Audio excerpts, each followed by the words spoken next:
And with that, welcome to the Inland Sports TV show. My name is Pep Fernandez. We appreciate you tuning in every single Tuesday night, 6 o'clock. Another big show tonight as we cover a lot going on in the Inland Empire right now. A little bit later in the show, we have DeChon Burns, the head football coach at Linfield Christian High School. He's live in studio. We'll talk Lion football coming off that incredible run from a season ago. We'll also break down the latest high school baseball and softball league championship races. We're going to touch the Ivy League, the Southwestern League, also the Citrus Belt League, and also the new re-leaguing. There was a meeting at King High School this week, and we've got several teams. In fact, I had to get an updated list because I had to keep track of where all these guys are going. But some schools are on the move, and there's a brand new Arrowhead Conference in San Bernardino County. So we're going to break that down as well a little bit later in the show.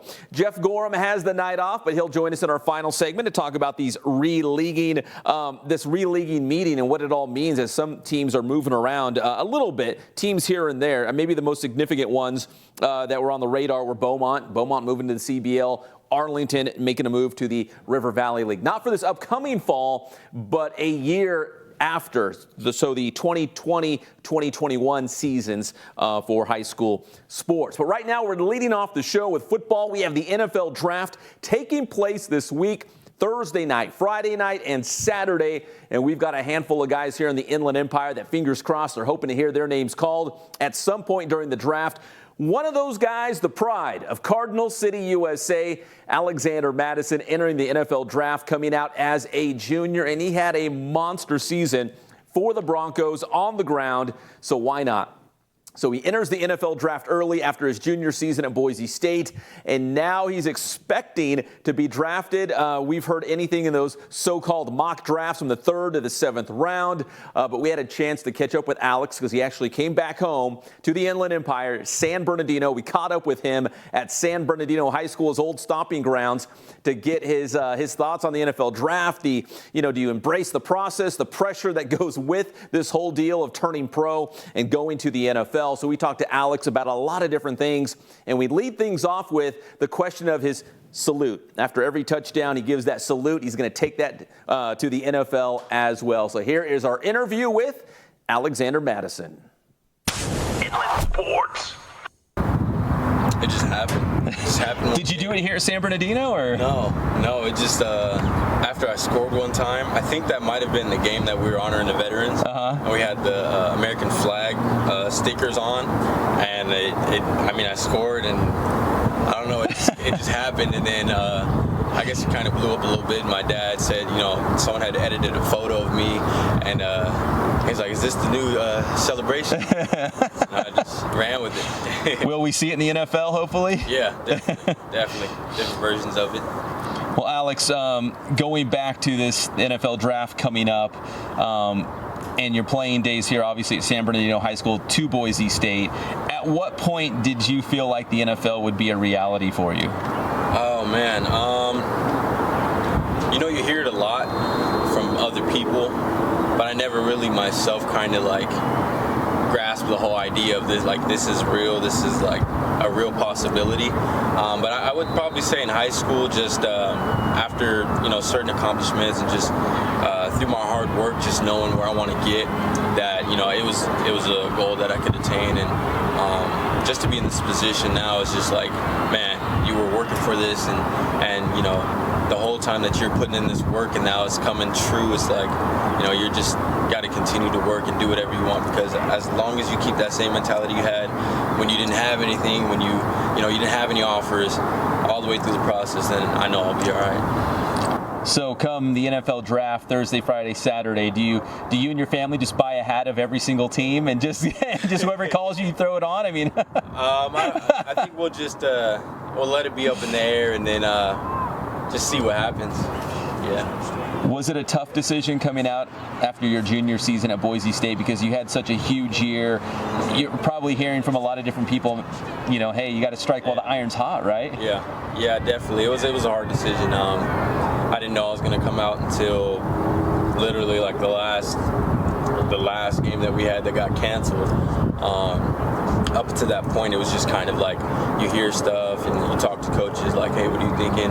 And I knew how to make a decision, but I didn't know what decision I was even going to make at the time. And so after that game got canceled, it kind of felt like that was a sign from God that it's time to open the next chapter of my life, and I don't need to take any more of a beating on my body from college football. Now it's time to go transition into the next level, and then do what I need to do at that stage of my life. And so it was a very hard decision, but I think it was the right decision for me.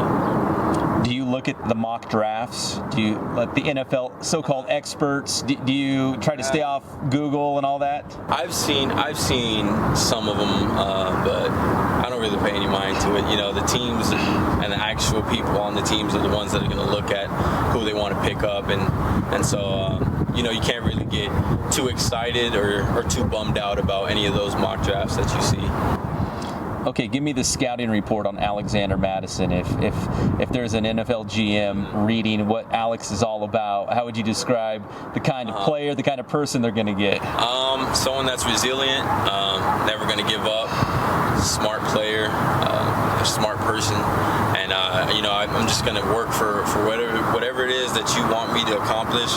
I'm going to go do that and beyond that, and that's just the mentality that I have, and that's what I'm going to bring to the table, and hopefully can contribute to a program and contribute to an organization for many, many years. And finally, Alex, have you kind of pictured what the draft might feel like when you hear your name called, whether it's on TV or maybe it's a phone call before your name is called on television? I mean, have you kind of ran that through your head a little bit? Not much. I've had a glimpse or two in the past couple of days, just like knowing how close it's getting. But it does make me get a little emotional and a little nervous at the same time. Like, oh my gosh, this is real for one, and then for two, just this is a dream come true. So, I think it'll be a special moment, and I can't wait for it. Inland Sports. So best of luck to Alexander Mattison, the former San Bernardino High School running back, coming out early from Boise State after his junior season. And if you want even more with Alexander Mattison, we have an exclusive one-on-one with him right now on IEMG TV3. If you don't have that TV channel, it's okay. You can go to IE Media Group on YouTube, and you can find that interview as well. So we go even further along with Alexander Mattison, ask a lot more of those questions about the NFL draft, because it's a whole deal.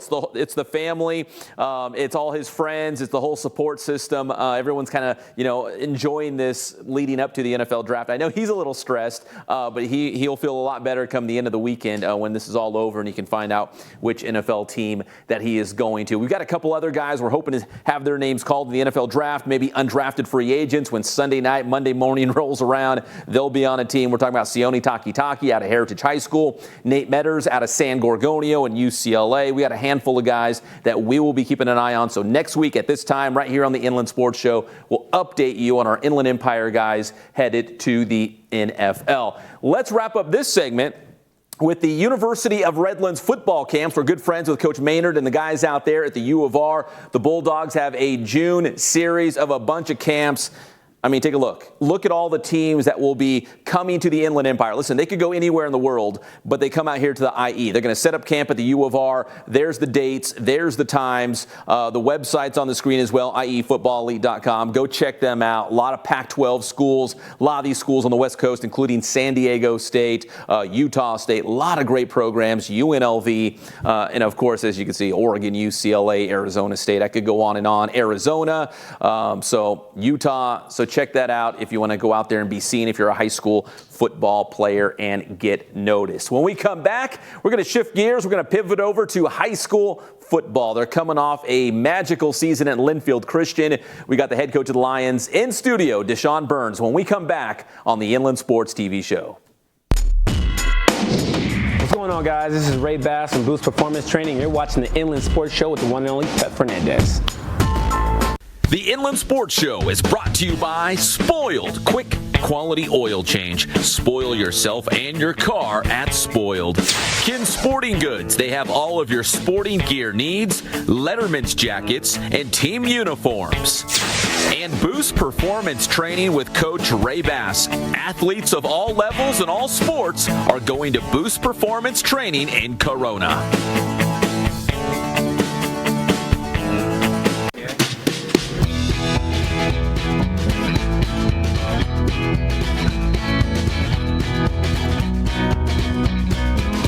thank God, first of all. I thank the great people that I've got around me that help support me, the people that work for me. As I started, if it wasn't for the people around me, we probably wouldn't be here right now, but I've got a great staff. I've got great people that do stuff for us outside the store, and we've been very, very fortunate.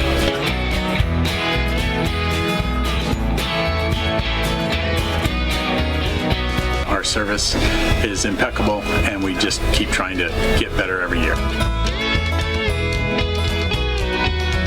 We can do online stuff for your teams, as well as, like I said, the screen printing, the embroidery. We also have 3 women that do extra sewing for us, like tackle tool on uniforms, or the bling or rhinestones for different shirts for the ladies.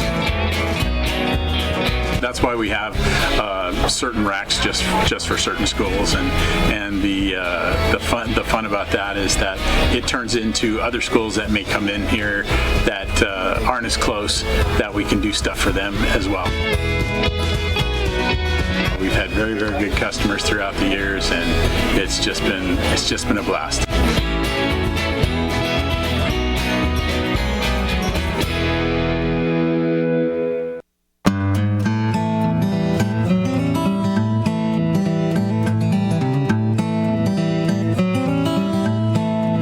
We focus on the customer here.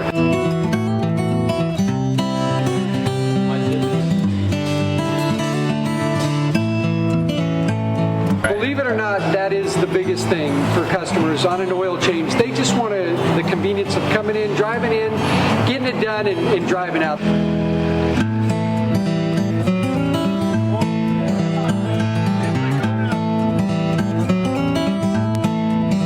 We just greet them, get them going, and they're done in about 10 minutes or so.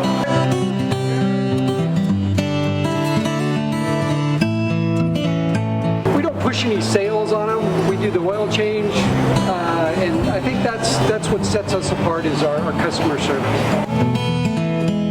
Vacuumed and cleaned your windshield for you as well. Everything's looking pretty good.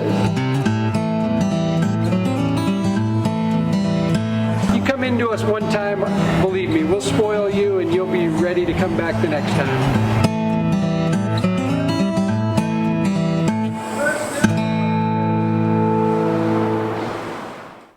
And welcome back to the Inland Sports TV show. You know, it's always a good time to talk high school football. We talk high school football on the IE every single show here on the Inland Sports Show. You know, we're in the spring right now. Before you know it, it will be week 0 in August. So we're trying to bring in coaches and athletes from a bunch of different teams as we get closer to the 2019 season. So join us live in studio tonight, the head coach at Linfield Christian, DeChon Burns. And Coach, you've always been so gracious to do our show a bunch of different times. It's been too long since I last saw you, but I appreciate you doing the show tonight. Thanks, Pep. Thanks for having us once again. You do a great job, so I'm just glad to be on board. You brought the bling. A little bling. Is that the CIF championship ring right there? No, actually, it's old Rose Bowl. So a Rose Bowl. Yeah. When I was, SC Rose Bowl '89, but we have our ring presentation Sunday. We're gonna get, this Sunday? This Sunday we're coming up. So they're in and they're all taken care of. So our boys we're gonna have a little presentation at BJ's on Yanez for the kids and the family. So it'll be a good deal. Obviously, it was a great season for Linfield Christian, yes. The D12 champions. Going into the season, Coach, you had a couple guys who, on the recruiting radar, people, will recognize those names. But right. Going into the year, did you kind of look at this roster and say, you know what, if we put it together right, we might have a special season here? We try. The coaching staff and I, we spoke in the summer about doing things the right way, and we just kept the main thing. We'll say it all the time. Keep the main thing the main thing. And what we try to do is just pull ourselves back and not look ahead too much. And we looked at the roster and said, if things come together, we got a shot. Things got to be right. Yeah. We got a shot, but we just really try to concentrate on just winning one game at a time and keeping the guys well in tune with what the focus was. And they pulled together and did it. So when you get the new ring, where's it going to go? I mean, you have to take off the Rose Bowl ring, or what's going to happen? More bling? I got fitted. Yeah. Everybody got fitted, so it's gonna go here. I've been blessed. Got a couple Rose Bowls and a couple of CIFs with Amat back in the day. Mm-hmm. So it'll be number 5. So we're gonna find a place. So now you'll be going for 6 this upcoming season, not to put the cart before the horse, but as we look ahead to next year, what do you like about the group that's coming back, or maybe some of the new guys that will emerge as stars for Linfield Christian this upcoming year? I think what's important for our squad is that they've all played and they got serious battle reps. You know, there's not one kid on the team that didn't play at some point in time during the season. We had a 15-game run. So they were able to get in and play and get some quality snaps. And they understand what the culture was like to get to that spot. So they are geared on understanding what it takes to, you know, put yourself in position to be successful. And that's playing for, you know, until you can't play anymore. That's kind of what we say. Let's play until you can't play any more football, whatever that looks like. The record really doesn't matter. You can go 12-1 and lose the wrong one and be out. Yeah. You know, you can go 8-7. We're in the white 8 and the state champ. Just getting into the playoffs, yeah. Our guys are just geared. They understand what hard work looks like. Yeah. And they've seen it, and they had good leadership, and they had good example. And then it helps that some guys from the past come back, and they've been there. So the goal is to come out and just chop wood and go after it.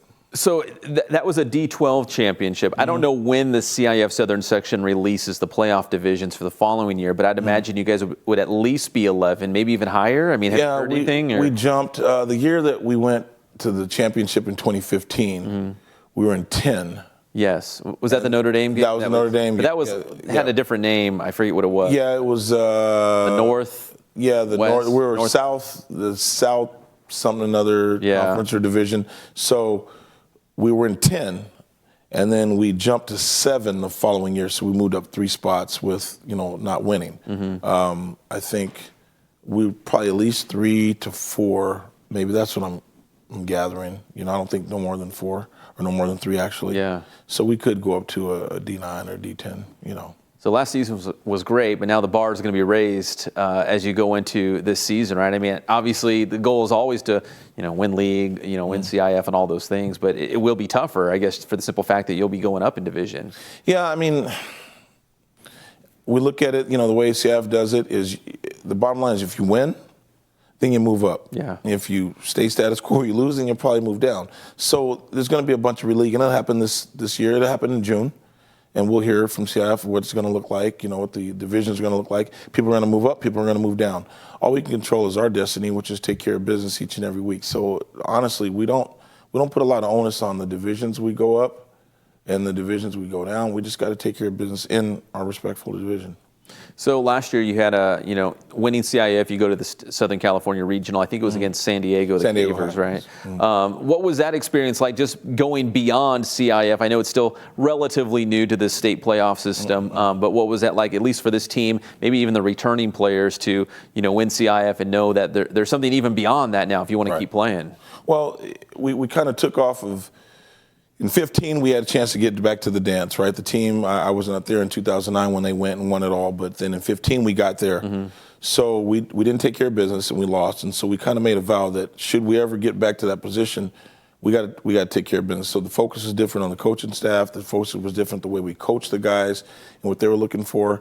And then we got here to this spot at the regionals and it was like, okay, we're here.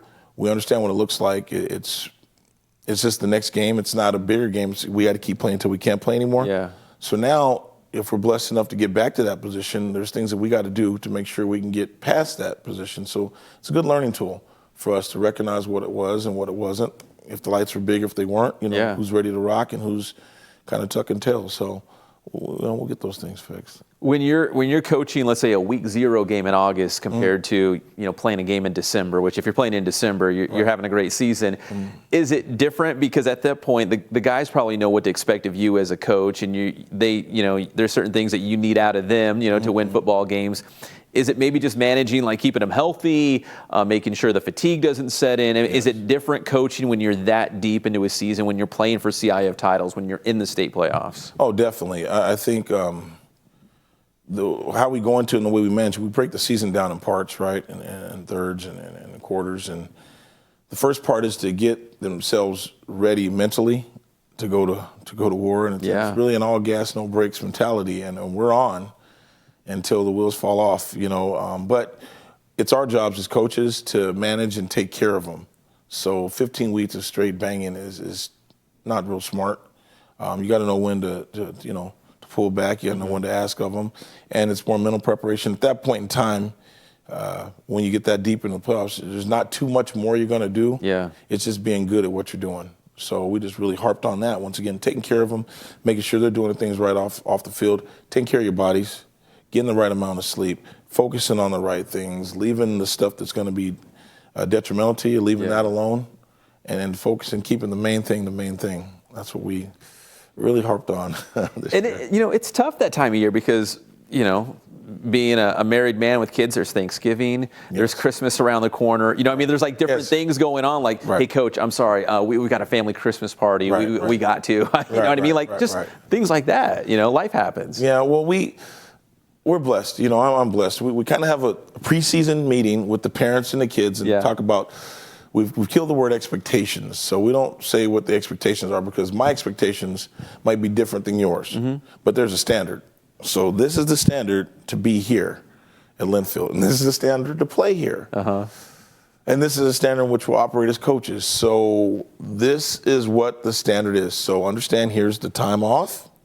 And if there has to be extracurricular time, we got to talk about it. We understand we're all in this together. So I'm not going to ask you to do something I'm not willing to do. Yeah. So if I got blood, sweat, and tears and I'm knee deep in this, then I need you to meet me there halfway. And we were good. We didn't have many distractions. And we like to say, let's keep the lights on. So we're trying to keep our lights on. As long as you can play. Yeah, we keep the lights on. So guys, it gets fun after that. You want to keep the lights on because now you start dwindling. 16 to 8 to 4 to 2 to 1 to 1 to the big show. So after a while, it's guys are just ingrained in their program, like they're locked in, like they're focused. So they want it. Well, Coach, you mentioned all gas, no brakes. You're the king of the hashtags. Do you have a battle cry, a hashtag for next year? Are you still working on that? Is something you put on the shirts or the spirit? Yeah, well, we, in all honesty, we're always keep battle tested, battle ready. The Lion Gang, we'll go. It's different on PABA, but because the season was so magical and there's a lot of things that happened during the year. We've incorporated a hashtag of finish everything, which was to Alex Ruiz, our quarterback. That's where I was going to go next. Who lost his leg, and came back and played in the senior game and played in the playoffs and is now pitching. Was playing baseball. Is he on the baseball team? Oh yeah, the Joker just threw 2 days ago, threw 4 innings. Did he really? Yeah, against Aquinas. He was on the mound throwing against Aquinas, and he threw a shutout a week ago. Yeah, so we have a finish everything. Yeah. Because that's basically him. He's had to finish everything from putting his shoe on to not being able to clip his toes. I mean, things that we take for granted. Yeah. He doesn't have an option but to finish. So we'll finish everything, and then we lost our beloved leader, head of school, Drake Charles, who was very instrumental in getting me on board. Kind of persuaded me to get back into high school and coach high school ball. He came to LS, and we lost him, and he was a warrior during that time. I don't think I saw a stronger person. 6'5", 250, ended up being 6'5" and probably less than 100 pounds, but you could just see the strength in him. So warrior mentality is kind of the other something hashtag. Beyond football. Yeah, way beyond. So I'm really not in the mood for listening to what you can't do. We had a guy that a year and some change ago had one leg, or got his leg amputated below the knee and wasn't sure what he was going to do. He finishes. I have 2 legs, 2 arms. I mean, why can't I finish? And then Drake, in his final months, was still part of our program and giving speeches and talking from a wheelchair and being able to articulate letters and state of the union addresses to our faculty and staff and our kids, and be able to speak life in our kids. He was a warrior. So playing over there on PABA, you got to finish everything and have a warrior mentality. And we'll be battle tested, battle ready. So. And going back to Alex, I mean, it was a freakish injury, and like you mentioned, they amputated his leg. But when he actually got to go into a game and he threw a touchdown, I saw the video. We talked about it on this very show during football season. But Was that in the back of your mind? Were you thinking, we're going to get Alex into a game? I don't care if we're up by 70 or down by 70 or whatever the circumstances were. We want to get Alex. We want to run him out there one more time. Yeah, the discussion was that week when he got cleared and we found out it was a possibility it was going to happen. We had to talk, he and I, and he was like, Coach, don't put me in if it's going to be a mercy snap. You know, to get on YouTube or whatever, and hey, let him run down the field to throw a ball. He's like, I don't want it. And he made me swear to him, you know, don't do it. If that's what's going to happen, I don't want to play. So I'm like, all right, you know, he's a savage, you know, so let's go get it. And we worked on some things during the course of the week. And so it was pretty well thought out. You know, our coaches did a great job of just game planning, and we knew what we're, you know, second play, he was going to hand one off, just get his feet wet. Yeah. And then we're going to let one fly. We got the coverage we needed. We got the look we wanted. And the young man was 3 for 4 for 100 yards, 2 tubs. That's not too bad. You know, and held twice was the holder on the PAT. Twice was chomping at the bit. You know, like, Coach, I need to get in. And before the game, I was like, look, man, after you throw this touchdown or another one, I'm pulling the reins on you. Like I can't. Yeah. I can't get you hit. Yeah. And he was like, okay. And then when the competitive juices got going, he threw one, he came back in, he threw another. He said, Coach, let me go. I said, Alex, no. And before the game, I told the coach today, you know, we're playing. Yeah. I said, so if something happens and one of our players gets hit and his leg comes off, your guys don't freak out. Like he's okay. Yeah, he's fine. He's okay. And the coach didn't know necessarily who I was talking about. Yeah. But I was like, look, he's live. Like, we're on. Yeah. So just know, if he gets hit and you see something, you got to keep it moving because he's on. Yeah. And then, I mean, he answered the bell, you know, in a major way. So it was a good ending for his career. Well, Coach, let's wrap up our conversation with this. I know there was probably a lot of special moments over the course of the season, you know, whether it's, you know, Alex or, you know, the CIF title. And but what are some of the things like behind the scenes that we don't get to see that really made last year special for you, special for the program? I mean, I'm sure there must have been maybe games, plays, conversations that you had behind closed doors that, you know, when you look back on last year, you're like, man, that's what made last year special to us. Yeah, it would be just the Saturday morning, probably about 3 or 4 Saturday morning meetings. One was after the Aquinas game. You know, we lost, and so we were going to the season 8-0. And then we lost, and it was a hard-fought game, and they ended up pulling it out. So we're 8-1, and we finally got a look at adversity because we've been rolling. I think we hadn't given up any points up until that point, or maybe I think we're averaging maybe giving up 6 points a game, if that. And I was going into week 7 or something like that. Yeah. And we were scoring a lot. And just the way the guys rallied, and it was like, hey, it's just a game where nothing's lost except maybe a league championship. But if that's what you're shooting for, then we're dead. And then when we had our run in the playoffs, and we played Xavier Prep, and I don't know if I saw a team play more charged up, that in a championship. Like the last 2 games of the year, I saw a different unit, and it was kind of wild because maybe game 10, when the meeting that somebody brings to our attention where we're standing in the state, like as far as points scored and this and that. And as a staff, we're like, you know, what are you talking about? Like, Coach, we're sitting like number 1 in the state, points scored. And you know, what are you talking about? Yeah, what are you talking about? So the guys, it was little me, big we. You know, when they did a good job of playing we football, which is kind of a fleeing deal. Well, let me get one more follow-up question because you've seen a lot of football. You've coached a lot of football. Do you know, like, can you tell, like you mentioned those final 2 games going into the CIF championship game, you could just tell that this team was ready, like they were locked in, and there was no doubt about this. Yeah, you just said, if I have my jacket off, I just got a big goosebump. I mean, you hit it on the head. When they showed up and the pregame against Xavier Prep, it was just different. You know, the energy was different, the vibe, the lock was different, the focus was different, the way we're executing, we were flying around. And then the championship game, it was just different. Like I've only felt that a few times in my life, and those times I felt it were on teams that won championships. You know, the boys, it was like they're on cruise control. Like there wasn't much adjusting. Like they knew it. They were in the zone, right? Yeah, and yeah. They knew what was going to happen. They executed. They flew around.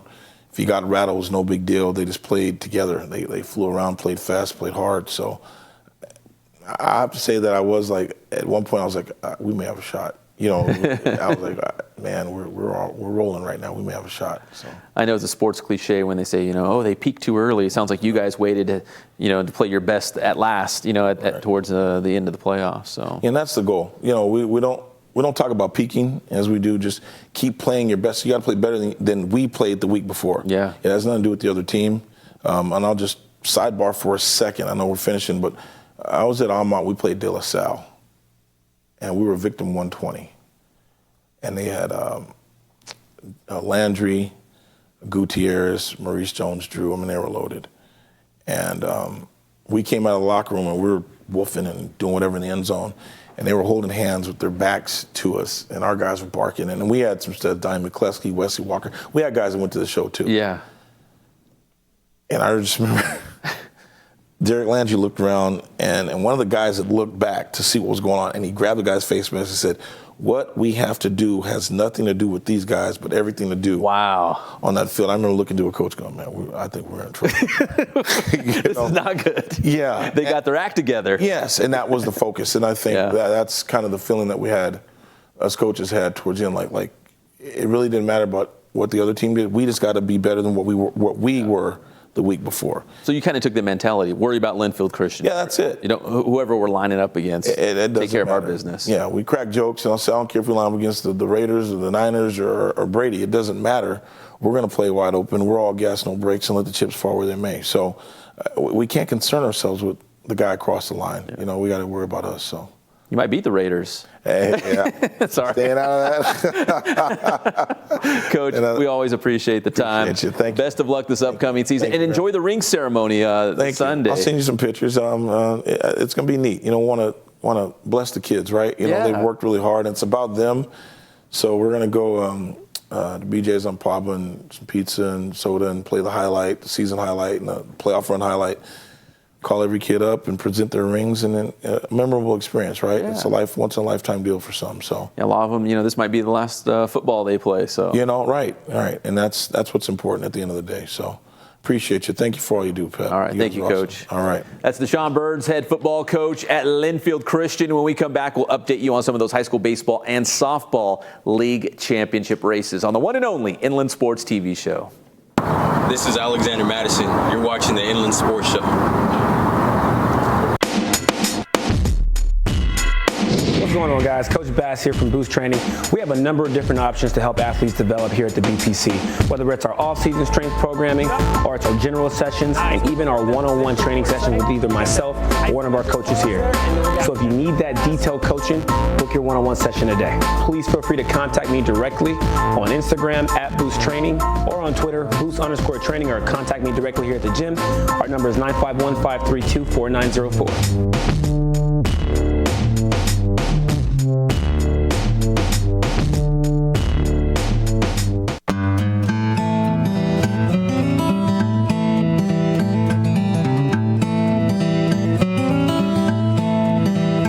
On the customer here.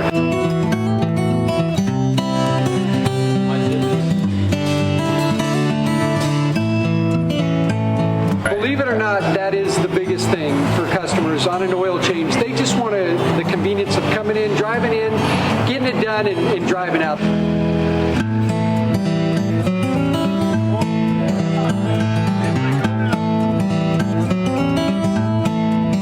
We just greet them, get them going, and they're done in about 10 minutes or so.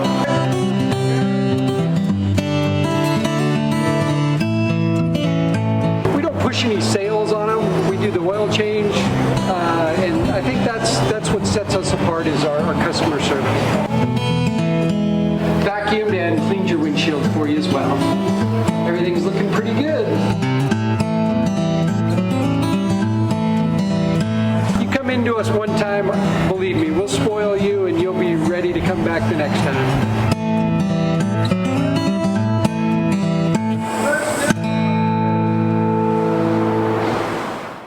The Inland Sports Show is brought to you by Spoiled. Quick, quality oil change. Spoil yourself and your car at Spoiled. Kin Sporting Goods. They have all of your sporting gear needs, Letterman's jackets, and team uniforms. And Boost Performance Training with Coach Ray Bass. Athletes of all levels and all sports are going to Boost Performance Training in Corona.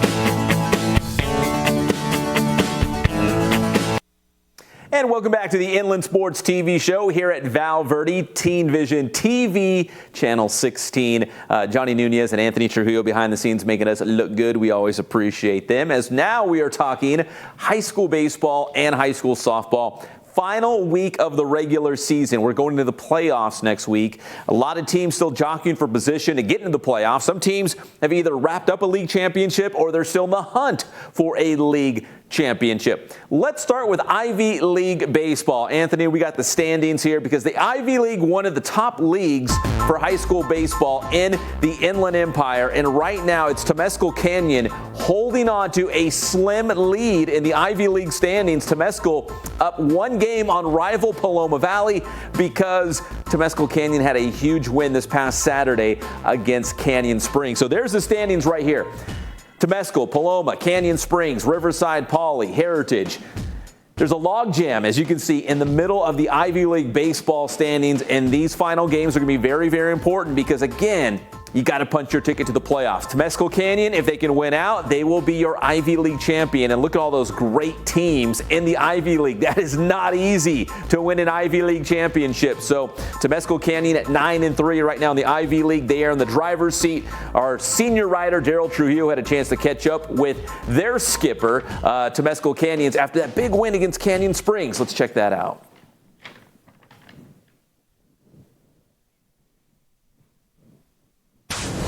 Sports. We got a really good group, really good chemistry amongst the boys. These kids have been playing since Little League together. And last year when I took over the program, one of the big things that we wanted to implement was making sure that it's a family type atmosphere. And these boys pull for one another, whether they're in the game or out of the game. We live vicariously through other people's joy. So we don't know who the hero's going to be, but we just trust that someone's going to step up in the right place. And you know, we've been in a lot of close games, a lot of playoff baseball throughout the season, and it's worked well for us. The boys pulling for one another. It's really good to see as a coach, and makes my job a little bit easier. Is this Ivy League basically like one long playoff game, 3-month playoff game? Yeah, moving from the Sun Belt last year to the Ivy this year, competition has dramatically increased, and I feel, it's just 1-run games, 2-run games, and each game comes down to one hinge moment, and whether or not you leverage it in your favor or you miss the boat. It's playoff baseball year-round for Ivy League. Inland Sports. So congrats to Coach Post and Temescal Canyon as they are in the driver's seat now to just win out and win that Ivy League title. And as you guys saw, a lot of great teams in the Ivy League. That's saying something to win the Ivy League championship. Let's now go to softball and in the Southwestern League, which if you know Southwestern League softball, it's incredible. So many great teams. There's the standings right now. Great Oak is the front runner. They have at least a share of that Southwestern League title going into today. So at 13-1, the worst they can do is just a share of the championship. But if Great Oak wins out, they're going to win going away in the Southwestern League. Vista Murrieta was that one team on their heels, but it looks like Great Oak's going to win that outright Southwestern League championship. So there's the standings in the Southwestern League for softball. We had a chance to catch up with Great Oak after their big win against Vista Murrieta as the two schools went head-to-head. Here's some sound from Great Oak as now they are going to be your Southwestern League champions. Inland Sports. To beat a quality opponent like this, run rule, a quality Vista Murrieta team, because let's face it, in the Southwestern League, any game among the top 3 very rarely goes run rule. Yeah. How much of a push does that give you guys going into next week and then towards the CIF playoffs in May? It gives us big confidence knowing that we're number 5, but beating Vista, they're a good team, and it just gives us so much confidence. And I have all the girls, we're gonna go in strong together, and knowing that we're just gonna be by our sides. All right, thank you for your time, Mata. Inland Sports. So congrats to Great Oak, your Southwestern League champions going into today. And then also in the Citrus Belt League, you know, Yucaipa has had an incredible run out of the CBL, but it looks like we will have a new champion depending how this final week plays out. Redlands at 7-1, one game ahead of Yucaipa in the CBL softball standings. And but Redlands has a big one this week against Redlands East Valley. It's a rivalry game, so anything can happen. So there's a chance that Yucaipa could still sneak up on the Terriers and maybe come out with a co-championship in the CBL. But if Redlands can take care of their own business, RHS will be your Citrus Belt League champion. Rev has had some great teams, Citrus Valley, Yucaipa. But it looks like the Terriers could be your CBL outright champions depending what happens in this final week. But again, RHS will play Rev. That's a huge game. Here's their head coach, Coach Brandon Ford, talking about their big win head-to-head against Yucaipa and trying to finish this job and get the CBL title. Inland Sports. Well, you know, it's huge because, I mean, we had a run there 5 in a row, and we've been, you know, ones kind of testing them through the runs, and we had some, even our couple down years, and yeah, we've always kind of been a thorn in their side, and we want to take that back from them if we could, and we knew we had to go through them today, and it's not over with, obviously. We got to take care of business next week. We've got a huge rivalry game, but you know, we've been battle tested. We've had a tough schedule. You know, they've had a tough schedule, so you know, we knew we'd have to go through them. You know, as rightfully so, they've won 7 titles in a row. You got to go to the champion, and you know, it's not over with, but it was a good momentum builder to get that win today. Inland Sports. So this time next week on the Inland Sports Show, we will take a look at those high school baseball and softball playoffs, kind of pick out a couple of those high-profile playoff games in the first round and see who's moving on. We know, like, for example, in softball, Norco's likely going to be the #1 seed in Division I. Aquinas will be the #1 seed in Division IV. So there's some very quality softball, but you guys already knew that here in the Inland Empire, the best of the best. So we'll break that down next Tuesday night right here on the Inland Sports TV show. Okay, so the big news that came out earlier this week was the re-leaguing. There are some certain teams on the move, moving to new leagues, and there's a brand new conference in the county of San Bernardino. When we come back, we'll break that down. We will also hear from Beaumont Athletic Director Martin Dusold as Beaumont is headed to the Citrus Belt League. We'll be right back on the Inland Sports TV show. The Inland Sports Show is brought to you by Spoiled Quick Quality Oil Change. Spoil yourself and your car at Spoiled. Kin Sporting Goods. They have all of your sporting gear needs, Letterman's jackets, and team uniforms. And Boost Performance Training with Coach Ray Bass. Athletes of all levels and all sports are going to Boost Performance Training in Corona.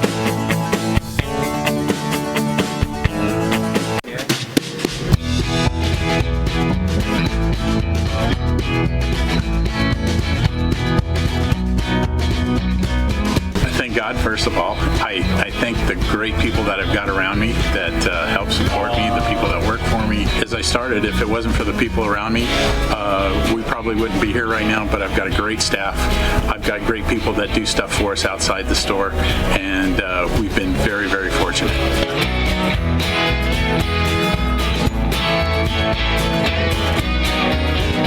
Our service is impeccable, and we just keep trying to get better every year.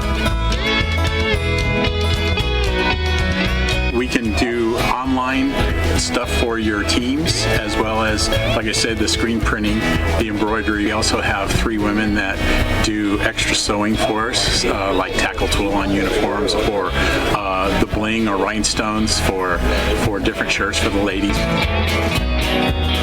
That's why we have certain racks just for certain schools, and the fun about that is that it turns into other schools that may come in here that aren't as close, that we can do stuff for them as well.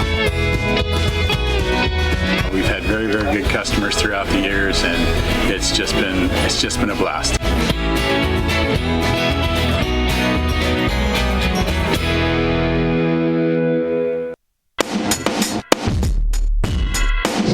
What's going on, guys? Coach Bass here from Boost Training. Letting you know, if you haven't already, check out my new series of videos called 2 cents in 20 seconds, where I'll be talking about everything from strength training, motivation, and everything in between.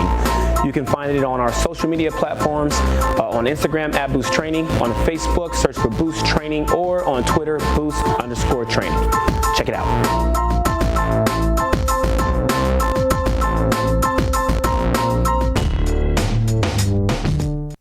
And welcome back to the Inland Sports TV show. We're going to wrap things up as we talk about what came out of that big re-leaguing meeting in the Citrus Belt area. A couple things of note. So Beaumont will be leaving the Mountain Pass, going to the Citrus Belt League.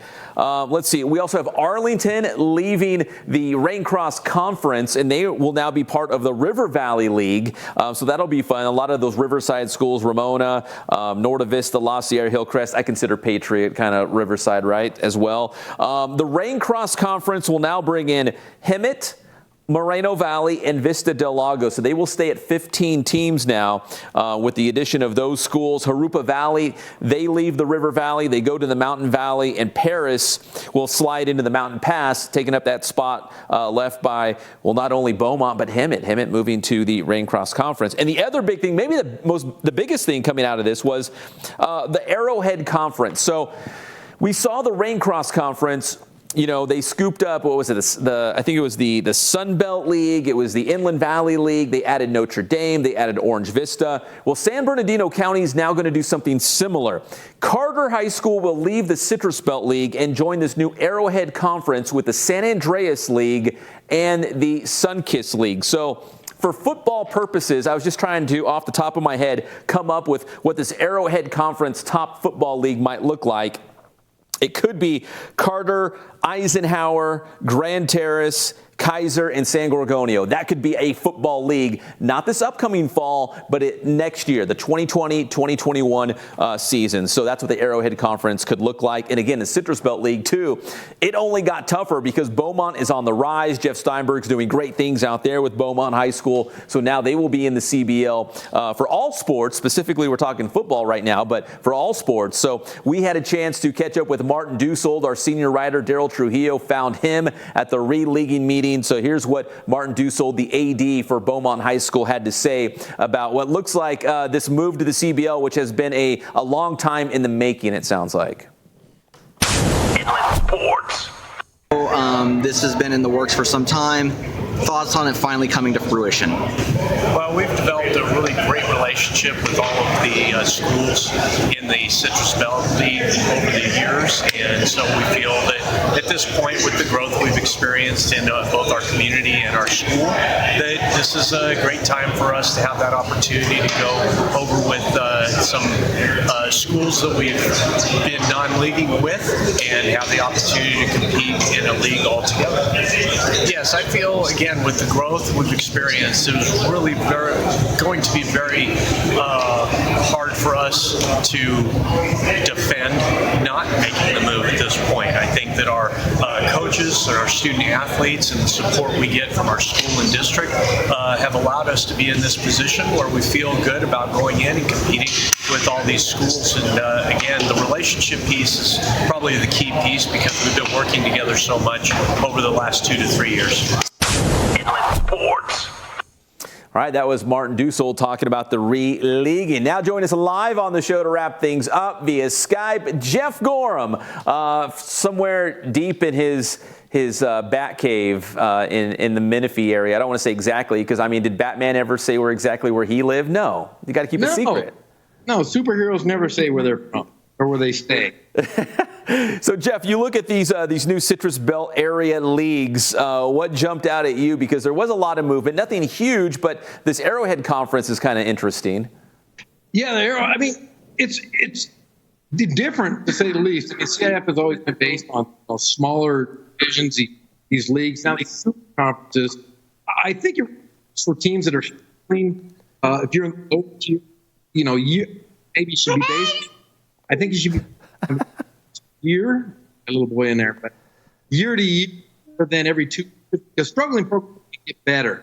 The only problem, you're going to have so many other sports with the super conferences that you're going to have an AD that's constantly aware of where their team tennis, basketball, and so forth. So I think these good in the sense that the struggling team better, but I think that continue to be at the top. That makes sense.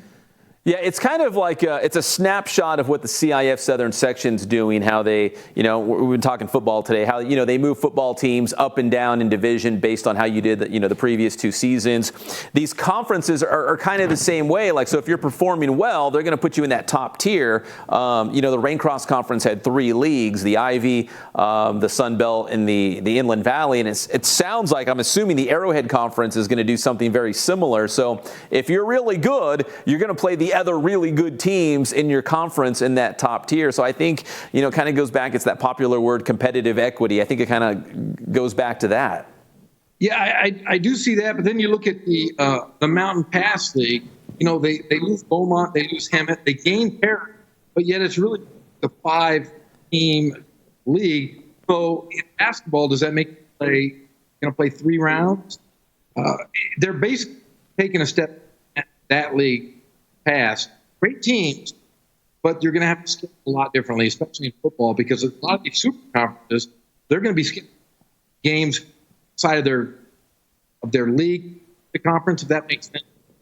And then the year when you're scheduling football, it's going to create problems because you could one year, and if you are in these super conferences, you could play a team one year very good. Next year you can be fine.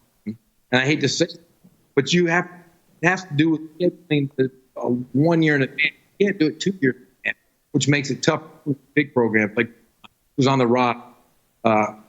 Centennial been good, but these teams that are in the Raincross Conference, you look at Verde, they're going to have to put in their own conference and then add a couple. Hey, Jeff, let me jump in here real quick because you're kind of cutting out a little bit. So let me just jump in here real quick. I know another thing that was kind of on the table that didn't happen was they were trying to think of a Big 8 league and the Southwestern League coming together for their own conference, but I believe that was shot down. That was not approved, but that could still be on the table going forward. But hey, before we wrap things up, did I hear Luke in the background? You're kind of cutting out a little bit, but I want to see Luke if he's around. Johnny, I am in my house here. Got my there's my boys. I just wanted to say one thing, Pep. I know you and I. There you go. There. I've been going through health issues, and I wanted to say thank you to you first of all, Pep. I've had some heart issues going in next week, a procedure, but I want to say thank you for being there with me every single step of the way. Yeah, it's Pep. That's Pep Fernandez. But I just want to say thank you to you, and I want to say thank you to everybody who reached out to me through this. It's been not fun. I'll tell you what, when you have heart problems, I tell you, if you're young, get your heart checked out, go to the doctor, because you can't play with, especially, I have 2 boys, a young family. Get yourself, but thank you for everybody who sent well wishes, and thank you to Pep. One of my best friends. You've talked to me today, and I appreciate your guidance. Absolutely, Jeff. We'll keep the seat warm for you. So probably not next week, but maybe the week after. We'll see you back here. A couple weeks, if all goes well next week, I could be there in a couple weeks. I can't wait to be back in the studio and feel a little better. All right, awesome, Jeff. Appreciate it. We'll see you very, very soon. Thanks, buddy. All right, that's Jeff Gorham live from the Batcave somewhere in Menifee. Hey, quick shout out to the Roosevelt boys volleyball team, undefeated Big 8 League champions. Just came across Twitter, 14-0. They tweeted at Inland Sports. We appreciate that. We retweeted it, so I want to give them some love. A perfect 14-0. I wasn't trying to swat a spike or anything. I was trying to swat a bug here in the studio. Congrats to the Mustangs. And one final note, because it is coming up, the Riverside Sport Hall of Fame. The ceremony is coming up in a couple Mondays. It's right around the corner. There's still time to get your tickets. You can still get a table. There it is, Monday, May 13th. It's going to be a lot of fun out there. They do such a great job, and you can see the names that are going to be being honored out there. The pre-70s, the post-70s, the coach, which is Gary Rungo, longtime baseball coach, had a great run at Arlington, contributed to Bob Porter. So join us out there Monday, May 13th at the Riverside Convention Center. Well, I got to thank Johnny Nunez, Anthony Trujillo, the entire Teen Vision TV 16 team that makes this look so easy. We appreciate it in their beautiful studio here. My name is Pep Fernandez. We'll see you next Tuesday night, 6 o'clock, for the one and only Inland Sports TV show.